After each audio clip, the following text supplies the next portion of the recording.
Hey guys, masih stay di channel gue. Video gue kali ini gue akan nge-review apa aja yang mesti lo perhatiin sebelum lo membeli mesin jahit second ya. Oke, simak video baik-baik ya. Siapa tahu untuk referensi lo ke depannya. Oke, thank you.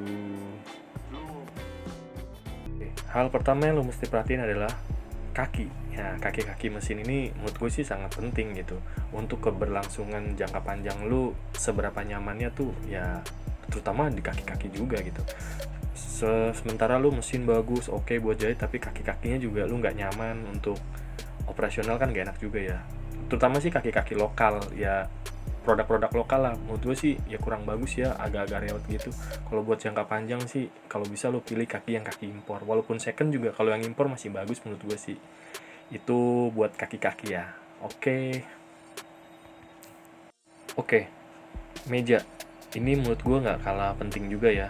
Ya masih tentang support untuk kenyamanan lu dalam operasional sih. Ada beberapa meja yang menurut gue yang ya kebanyakan di kita tuh yang lokal ya. Ada beberapa yang recommended menurut gue, ada juga yang nggak recommended. Rata-rata kalau yang nggak recommended itu kedepannya ya dia agak melengkung jadinya gitu. Jangka waktu ya berapa bulan atau berapa tahun dia agak melengkung, jadi nggak enak juga kan untuk operasional lo dalam bekerja gitu kan. Dia tuh komposisi dari bahannya kurang bagus gitu, jadi kayunya itu komposisinya kurang bagus dia, jadi nextnya dia jangka waktu tertentu bisa melengkung gitu. Itu saran gua. Oke, selanjutnya dinamo. Ya menurut gue sih nggak kalah penting juga ya, karena sebagai penunjang penggerak utamanya, menurut gue ya dia salah satu yang penting lah gitu. Jadi dinamo ini tuh ada beberapa case ya kan dari customer tuh, jadi setelah dia beli beberapa minggu atau beberapa bulan dia jadi berisik ya. Dinamo second sih, memang catnya masih bagus gitu, tapi kan kita nggak tahu kan bearingnya karena belum dicoba gitu kan. Menurut gue kalau mau sekalian, nah ini bearing di sini kadang-kadang pas kita running jalan dia suka bunyi gitu. Nah buat kalau misalkan dia standby, kita tarik begini ya kan, dia standby, ini bearing di sini biasanya dia yang bunyi yang kasar gitu. Biasanya sih case-nya seperti itu. Kadang-kadang juga ada yang berapa minggu atau berapa bulan dia udah kebakar gitu, karena kan ya maklum lah dinamo second, jadi mempengaruhi harga juga sih sebenarnya gitu. Oke, selanjutnya nah ini untuk pengaturan sticknya ya, ini untuk maju mundurnya ya kan, untuk maju mundur, untuk gigi ya kan, ini penting juga sih. Lu cek juga, lu puter untuk maju mundur sticknya ya kan, lu puter dia masih main gak. Kadang ada beberapa case yang nggak main, jadi giginya tuh ya nggak lo ginin, memang dia main tapi giginya tuh nggak main gitu. Ada beberapa sih kayak gitu, tapi saran gue sih, menurut gue lo cek juga dia keras apa enggak ya kan gitu. Nah kayak gini ya kan, giginya main ya, paling enggak enteng lah gitu, nggak keras dia. No ya, kita lihat giginya. Itu sih menurut gue lo harus cek itu juga sebelum lo beli. Terus lo puter dia kayak gini. Oke. Guys, hal selanjutnya adalah puli. Menurut gue lu harus cek juga putaran asnya lewat puli ya. Jadi pulinya lu puter dulu nih kan. Nih jadi lu puter, lu lepas dulu si fan belnya ya. Lu puter dia enteng gak, berat gak gitu, lu puter dulu. Jangan sampai lu berat nantinya dinamo lu yang kasihan ya kan. Jadi dia berat buat tarikan pertamanya. Biasanya dari sini di si dinamo tuh suka nggak kuat gitu dia. Ada beberapa case seperti itu. Apalagi kalau lo mesin second kan pasti dinamo juga second kan kebanyakan gitu. Jadi penting banget menurut gue lo harus cek juga dari putaran asnya lewat si puli ini gitu kan. Penting sih menurut gue gitu. Kalau berat juga kan nanti si putaran berat, jadi akhirnya dia kasar suaranya gitu. Nah ini kalau kayak gini lu cek juga clearance dari si gigi nanasnya tuh dari puli juga ya kan. Jadi clearance tuh jaraknya itu kan ketahuan juga ya, kayak gini nih, tek tuh kalau kebanyakan ya dia bisa kasar juga gitu. Nah kayak gini lu perhatiin juga. Menurut gue sih kan, karena lu kan nggak bisa ngeliat tampak dalamnya kan seperti apa gitu kan, jadi lu cuman bisa cek dari, nah ini gigi nasnya sini kan, gigi nanasnya, jadi clearance-nya juga lu harus perhatiin juga. Ya lu taunya juga cuman dari lu puter si puter as utamanya gitu kan. Nah lu tahu dari sini juga kan, karena lu kan nggak bisa ngeliat penampakan dalamnya gitu kan. Lu nggak bisa bongkar dekselnya kan, karena kan posisi lu di toko kan gitu. Jadi saran gue penting banget, sebelum lu beli jangan lu cek jahitan doang, tapi lu mesti cek as utamanya juga gitu lewat putaran pulinya. Itu sih menurut gue.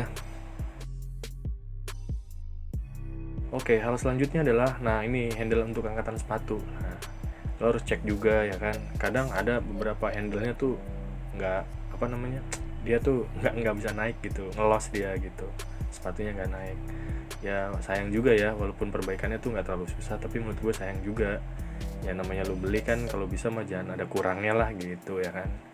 Menurut gue sih harus lu cek juga ya, karena tampilannya apalagi kan dia di luar, gampang jadinya lu ngeliatnya. Tapi lu jangan lupa buat cek ini sebelum lu barang sampai ke rumah gitu, lu cek dulu, oke?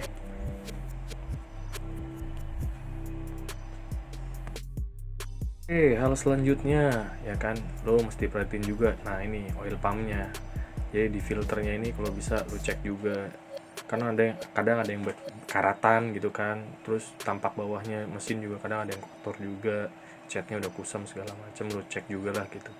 Sayang kalau misalkan si oil pump itu nggak berfungsi kan, nanti dia nggak bisa mensirkulasikan si oli kan untuk ke semua part gitu. Jadi penting banget sih menurut gue, lu cek juga bagi tampak bawahnya ini, terutama ini ya si filter oil pumpnya ya kan. Kadang-kadang dia ada yang udah karatan segala macam kan, dia mensirkulasikan kerjanya kan gitu.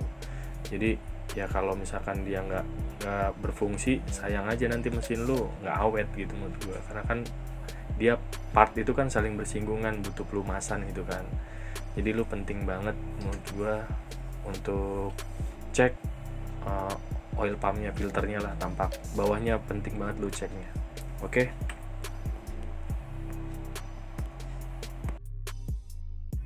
Oke, hal selanjutnya yang mesti lu perhatiin adalah nih holder gigi ya.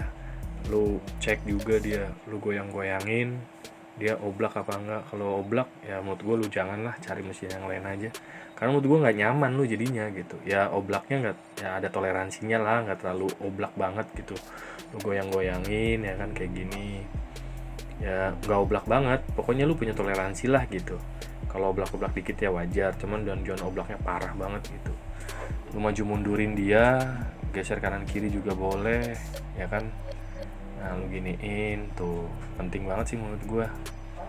Nah ini, nah jadi posisinya si mesin lu lu terbalikin dulu gitu ya. Lu cek ya di bagian ini, penting banget sih menurut gua. Jangan sampai, ini kan gampang ya, lu tinggal ngebalikin mesin doang ya kan. Lu tinggal ngebalikin mesin doang tuh kan, tidurin mesin, lu cek dah ininya. Nah, karena kan lu pakai kan pasti untuk jangka panjang gitu kan. Kalau misalkan sebentar doang sih nggak mungkin kan lu beli ya kan. Nah menurut gue sih kayak gitu, penting. Jadi ini sih nggak ada pengaruh ke jahitan, cuman lu nggak nyaman karena berisik gitu sih menurut gue. Oke, hal selanjutnya yang mesti lu perhatiin adalah, nah ini rotari. Menurut gue ya penting juga sih ya, kan udah ada video-video gue sebelumnya ya, bagaimana lu cek rotari itu kan. Ya lu cek rotari, lu cek ujungnya aja. Nah jadi si ujungnya itu lu lihat, nah ini kalau ujungnya tumpul ya bisa dipakai sih, nggak masalah sebenarnya sama jahitan, cuman kan jadi kadang sering loncat gitu. Nah ini lu goyang-goyangin juga, clearance oblaknya itu jangan terlalu banyak. Kalau banyak kan jadi dia bisa nimbulin loncat dan putus juga benangnya gitu. Nah hal penting sih menurut gue itu. Jadi lu terbalikin aja mesinnya, lu cek dari situ.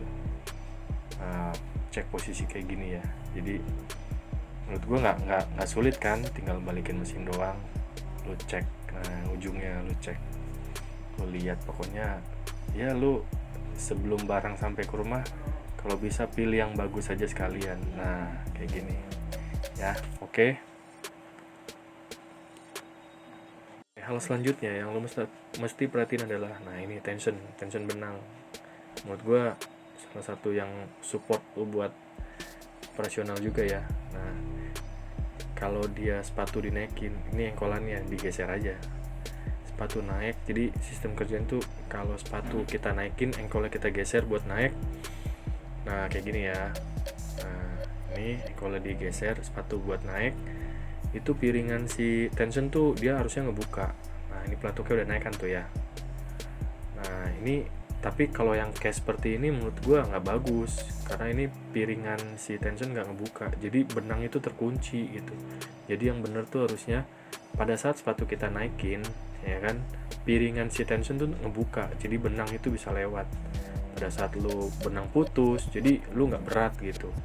Menurut gue kalau lu punya case mesinnya seperti ini, ya pada saat lu mau beli, menurut gue suruh si mekaniknya untuk perbaiki dulu gitu. Nih harusnya dia ngebuka, kendorin dulu sedikit ya kan.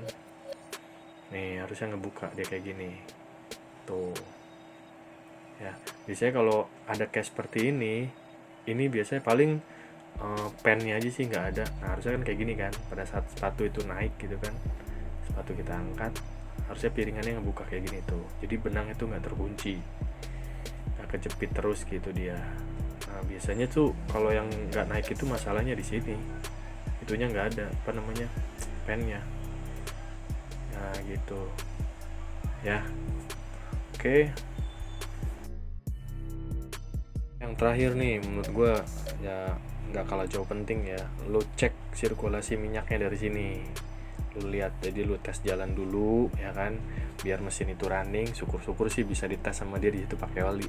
Lu lihat sirkulasi olinya dia ngalir nggak gitu, karena menurut gue sangat penting banget nih. Kalau misalkan lu lihat dari sini ya kan, ketika ada olinya tuh nggak naik gitu, menurut gue ya kalau bisa sih lu tukerlah mesinnya, lu cari yang apa namanya ada sirkulasinya jalan gitu. Jadi kan itu kan tandanya kan oil pumpnya itu bekerja gitu kan.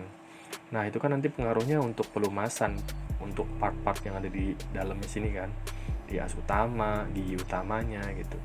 Jadi lu lihat pokoknya pada saat dia running, lu tes running, lihat mesin apa namanya itunya ngalir nggak. Ini sih apa namanya jalurnya udah gue potong ya. Nah kayak gini nih nggak boleh nih sebenarnya, jalurnya nggak ada untuk pelumasannya. Jadi dari pipa yang sebelah kanan tuh ini. Nah kalau bisa sih lu tes ya kayak gini. Jadi ini untuk pelumasin dia. Nah kalau misalkan nggak ada pelumasan yang jadi berat nih, kadang suka bautnya nih, baut yang apa namanya cam ini, cam untuk gigi nih, ini jadi berat sukanya di bukanya dia gitu. Nah penting banget ya menurut gua, sebelum lu membeli jadi lu cek dulu si pelumasannya dia bersirkulasi nggak. Lu cek aja, lihat dari sini dari atas, nggak perlu dekselnya dibuka. Itu sih menurut gue penting banget. Jadi buat moga-moga bisa buat jadi bahan referensi lu untuk membeli mesin jahit ke depan. Oke, thank you.